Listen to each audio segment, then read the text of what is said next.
as Brendan Hobson once again, new fastest lap of the race, goes a 1:59.0. He is flying, Hobbo in P3. That's it, we're back on board with Delaney, because check this out, the battle for P2 is on.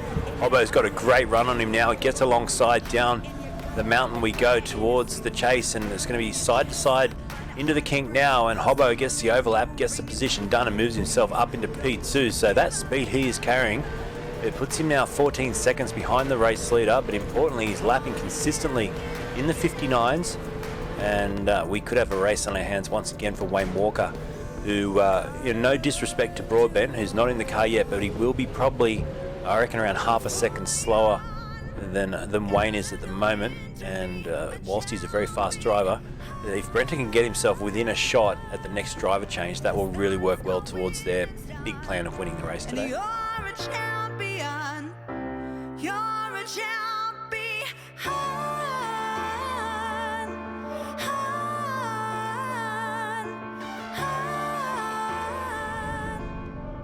Well, we're back at Bathurst. I say we're back at Bathurst, we still haven't left. What an interesting race it was on the weekend. Bathurst 1000. We got a decent result in the end, but it was not without its drama. Car was really good. Car was really fast. When all was said and done, we ended up third. And before we leave the track, I decided I'd come up and just do a lap around here before we head off. It is Monday after the race. Still a few people about, but generally most people have packed up and gone. And it is a public road, so I'm able to come up here and have a bit of a look around one last time before we pack up and head off ourselves. But yeah, the race, it was interesting. We qualified 6th, got a good start up to 2nd, and then the race got red flagged, and we had an issue with the red flag period where we were given a penalty, sent to the back of the grid for the restart. We had to come from last, 25th place. I started the race and also started after that first restart, drove all the way back up to 2nd position, as you guys heard in the intro to this video. And once we got all the way up to 2nd, we had another caution. And Scott took over the car, and he did a great job, drove really well, and he actually ended up driving all the way to the finish and brought it home in P3. So from where we were in the race earlier on, it was a great result really, because we had to work hard to get all the way back up to that position. Hard to do the speed limit down Conrod Straight. 60 kilometers an hour is not very fast when you have to obey the road rules. Got this nice hire car here while we're in town. BMW M4. It's a nice car. We need to go give it back. And after this, I'm going to head back to the farm, the family farm. I'm going to do a bit of work and then figure out what we should do next. We've got a few people to call, a few phone calls to make, a few things to try and line up. But, our next step is to head back home to the farm. We've got a few things we need to get done. But all in all, it's been a really good weekend. I've really enjoyed myself driving around here at this track. Never a bad thing. Supercars, the Bathurst 1000, the single greatest race of the year. Australian motorsport, without a doubt. Somewhat overshadowed though, with news this week of the passing of Sir Frank Williams. Just terrible news. Very, very sad. And Frank achieved so many things in Formula One. He started small. He built an empire that was essentially the most successful Formula One team in the world for a period. He had some of the very best drivers in the world drive his cars. He was a successful driver in his own right in the early days, but he achieved great things as a team owner.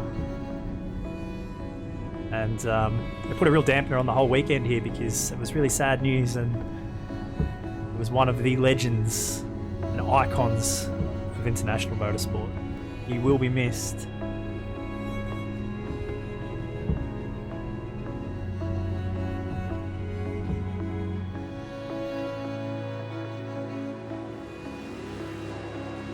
Picture this, it's 1969, and you're in the middle of the German countryside. A little old track called the Green Hell. It's the Nurburgring. Not the Nurburgring GP circuit that you see getting used in today's day and age. This is the long Nordschleife. Full, massive, long racetrack, hundreds of corners. And it's synonymous with danger, and was an absolutely terrifying prospect as a driver. Always has been, but especially back in these days when it was very unsafe. And what we're doing here at the moment is driving around this exact racetrack in a car, a Brabham BT30, which is essentially an F2 car in 1969. It's not eligible for championship points in an F1 race. However, Richard Atwood drove this car to a 6th place in this Grand Prix. I think it was the second non-F1 car home in the race. But it was a Williams Racing Cars car, because it was around this time that Frank Williams started to step away from driving cars and actually buying and selling cars and building a race team for other people to drive. He ran an F2 series in 1968, bought a car for Pierre's Courage to drive. And in 1969 he upgraded and got an F1 car, a Brabham BT26 I think it was, for Pierre's to drive in the F1 season. But he did still have this car, the BT30, which he got Richard to drive in the German Grand Prix. And this is where it sort of all began for Williams in a car owner sense, as a team, and the beginning of what would become a monumental series of lifetime achievements that took him to the very top as a team owner, as we know, with world championships along the way. Whoa, just about nearly got through there. And this track is just purely terrifying. It is so scary. No walls, just trees to stop you from flying off into the grassy areas on the side of the track. Safety not a key criteria at this time. And the sheer length and speed of this track is astonishing.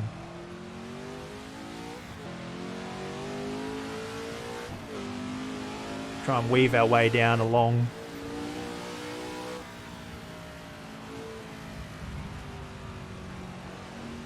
through the German countryside.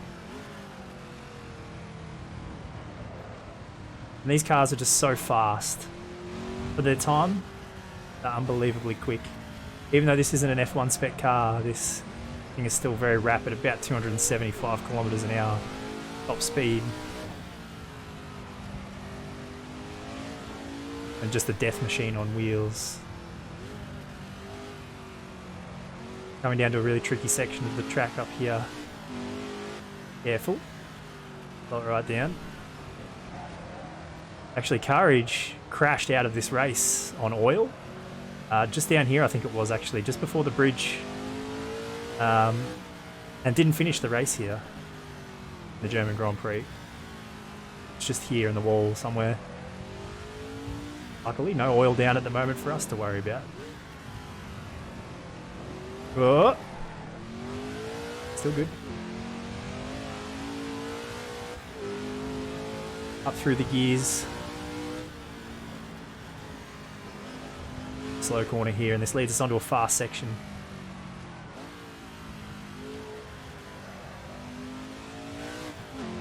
Just hold on and enjoy the sound here as we blast up through the hills.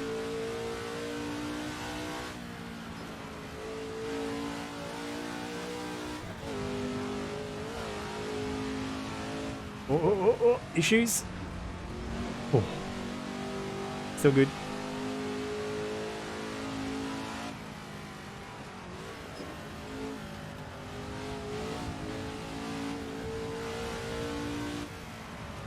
Now I've got to slow it down. We've got a few windy bits coming up again here in a second, including the carousel, probably the most famous part of the racetrack. Gotta get up around this right-hander up here on the hill.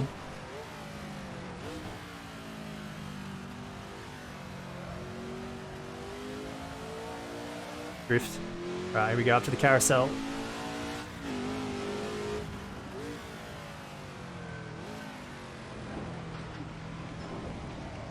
Famous, one of the most famous corners in the world of motorsports. And we continue to climb up through the hills again.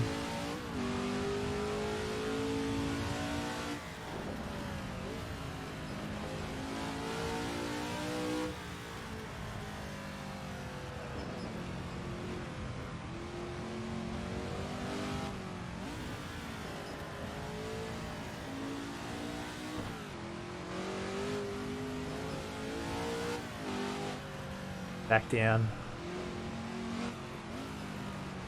This is a very tricky part of the track here, especially in these cars. Downhill sections, off camber corners. Back up again here, over the crests. Car just doesn't want to turn or stop. And as soon as you get into the throttle, you just pick up so much speed in the downhill section.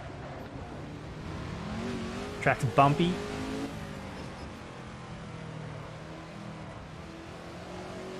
Fantastic bit of road all the same. This is probably some of the scariest sections of the track up here. Lots of undulation. Oh, that's still good.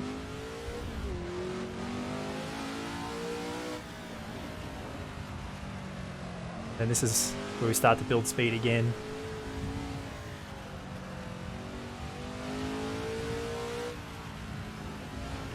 Touch the grass.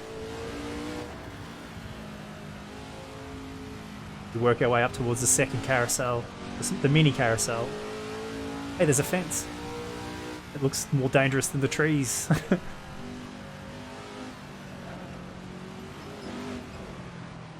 Oh, it's still good. All right, second carousel. Here we go.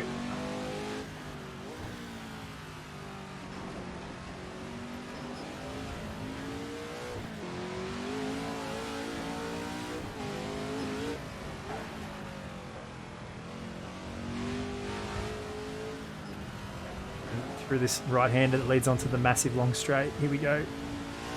We're up. Work our way up through the gears. 4th gear, 5th gear, top speed. Not far shy of 300 kilometers an hour down here. Incredible. But this is it, guys. This is where it began for Frank Williams as a team owner, a car owner. He identified that his career in saloon cars and F3 racing was probably he was probably better spent and better utilized rather than being a driver but entering other drivers in his cars. And this is where it started, with cars just like this, tracks just like this. And sad news to hear about the passing of Frank Williams, but it's cool to go back and reflect and look at where it all began.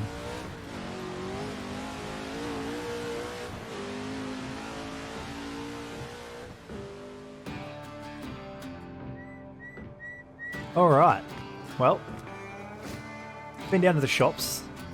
Got to go back to the farm here now. We brought our little tractor down because the shops are just down from the farm. It's only a couple of minutes drive, so we'll jump in here and quickly duck back. We've got a few things we need to do today, and it's nice to be able to just slow down from time to time instead of everything always being a race. It's like a nice balance between going fast and going slow. So there's no traffic. Good.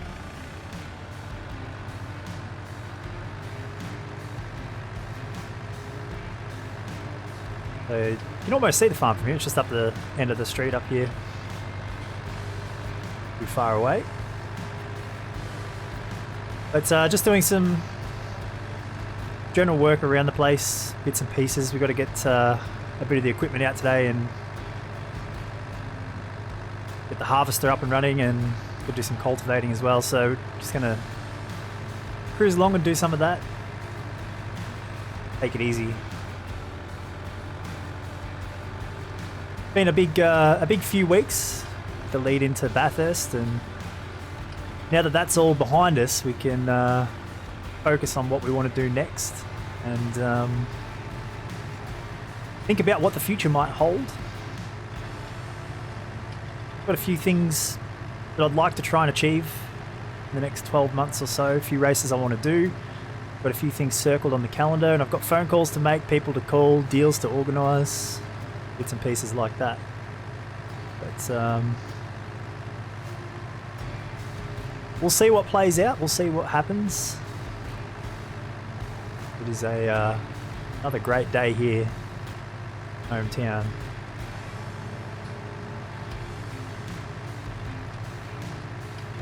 Love this little old Fiat tractor.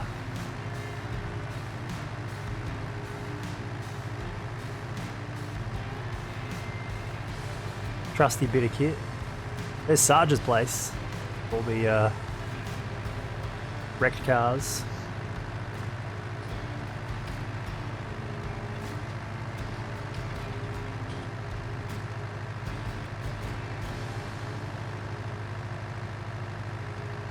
There's a dirt track as well, just up there to the right. Maybe one day I'll tell you about the billy cart race. Oh boy. Time for another day. Here we go. Anyway, this is the farm. We've got the windmill out the front, the silos.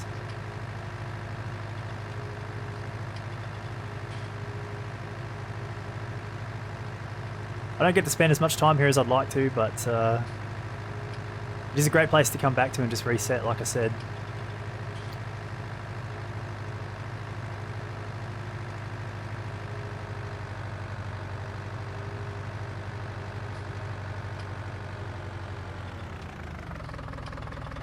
Swing this around here and line it up with the trailer. So if we decide we need to tow something away, we're already in position.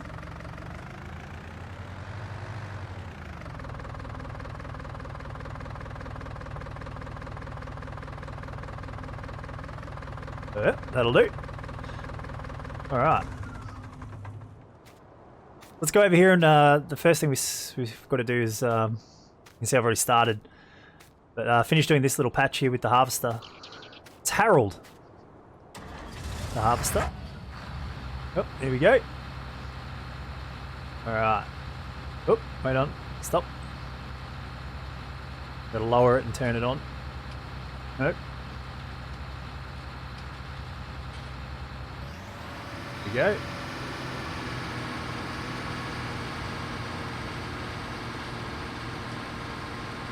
Bit crooked too, but anyway, that's fine. Let's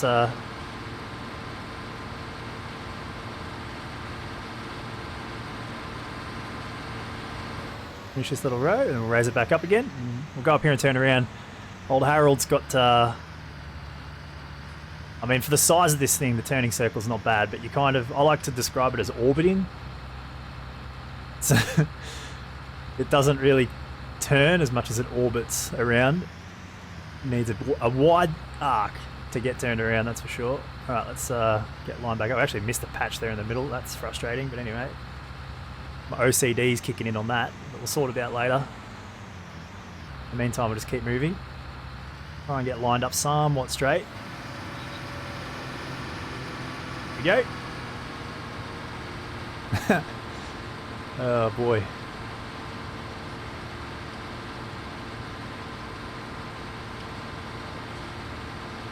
So I'm thinking that we need to go stateside. We've got a bunch of things that we've achieved here in Australia, but with the conclusion of Bathurst, it's the last big event, I guess, here on the Australian calendar for the time being. We've got all of our dirt track season just starting here. It's I think it's time we start thinking about making plans to head overseas. I'm not sure if we'll be able to get across to Europe at all between now and the start of the American season, but there's definitely some stuff on the horizon that I want to get to, particularly in America.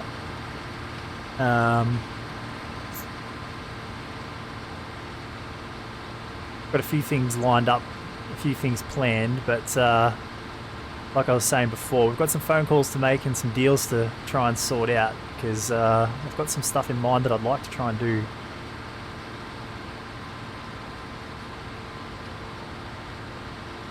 Just try and keep in line here and keep this nice and straight. We don't want to have to go back and do too much extra stuff at the end. You can see we've missed that patch there, but it should be fine. We'll go back and get that later.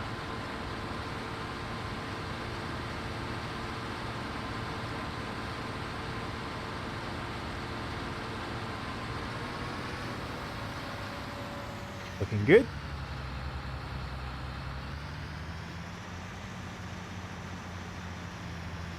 Go up here and swing around again. Try and not hit the building. That was actually a little closer than I would have liked. But no, we're still good. I don't want to ding up poor Harold. Alright. Straight.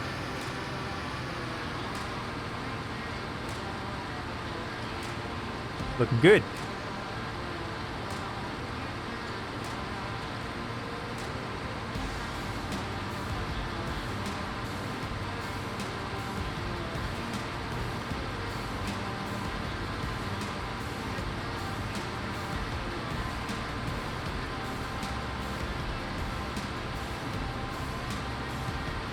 Oh, we're getting a little bit off offline here. Straighten it back up.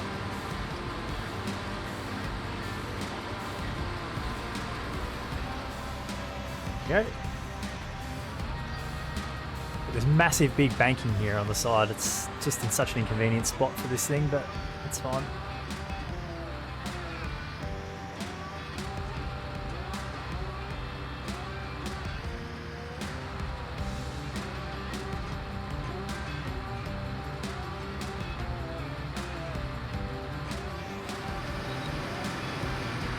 Back down this way again. But after we finished here with the harvester, we've got to go over and grab the tractor just over to our right hand side there, and we've got a big patch that we want to cultivate up there too. We're going to get ready to plant some new crops into that section over on the right hand side, so that's the other thing I've got to do here for my job today, get that all prepped up and ready to go. But I guess I'll probably spend the weekend making some phone calls and getting some things lined up. One thing I will say for sure though is getting back here and on the farm, getting my hands dirty, playing with the dirt, got me keen for one thing. I don't know if you guys are familiar with it or if you've heard of it, but these two words will mean something to some people. Chili bowl.